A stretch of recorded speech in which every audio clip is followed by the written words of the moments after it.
I feel like everyone who's like in a religion should take a religious course about that religion because, or maybe just, I don't know, even if you're not in a religion, bro. I did not know that there wasn't a heaven and a hell in early Christianity. I did not know that there was no devil in early Christianity, like it was just God. Okay, are you good? Are you good? Because I know with that type of information, it might cause a stroke or something. So I just wanted to make sure you're good. You good? All right, let's continue. Some things had been added to the Bible later. I did not know that like some people that wrote some certain scriptures referenced other scriptures. Like my pastor told me that like they all came together and made it seem like they all came together at the same time and like just gave notes and like they were all about the same thing. But they literally referenced each other's scriptures. It was very weird. I did not know that the Bible, like the New Testament, was written like decades after Jesus had already been, because they thought that he was coming back, so they didn't write about him.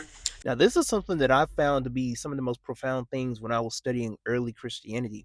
And I'm so glad that I took the time out and still taking the time out to learn about the early stages of Christianity, because then you'll find out there wasn't just one Christianity. Like, there were multiple Christianities within the first 400 years at least of the development of what we now see and what we now call Christianity. Like, different sectors of Christianity, they had different books that they would subscribe to. They even created their own personal gospels of how they personally saw or how they perceived Jesus. And so they would create these gospels and they would put certain figures behind their interpretation or their perception of God or Jesus. And they would say the gospel according to Thomas, or the gospel according to Mary, or the gospel according to Matthew. And that's where we get that whole shebang.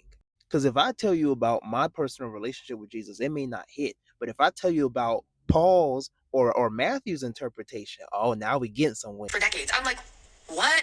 I did not know that like not that I didn't know, but like I didn't know that we were on Paul's version of Christianity. Like there's a lot of things that I'm just like, what?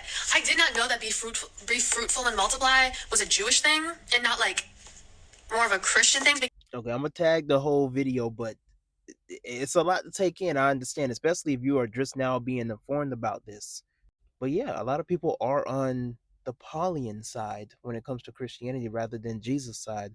And if you don't see within like the epistles that it's a completely different gospel than what Jesus is speaking, I think you need a little more comprehension skills. And I love that she brought up the whole be fruitful and multiply aspect here, because like with the Jewish people is completely different from how the early Christians saw it, because they thought Jesus was coming back any moment now. So they didn't really see much of a necessity to reproduce. And you even see that a little more extreme with the Gnostics. But yeah, how do y'all feel about this information? Let me know in the comments below.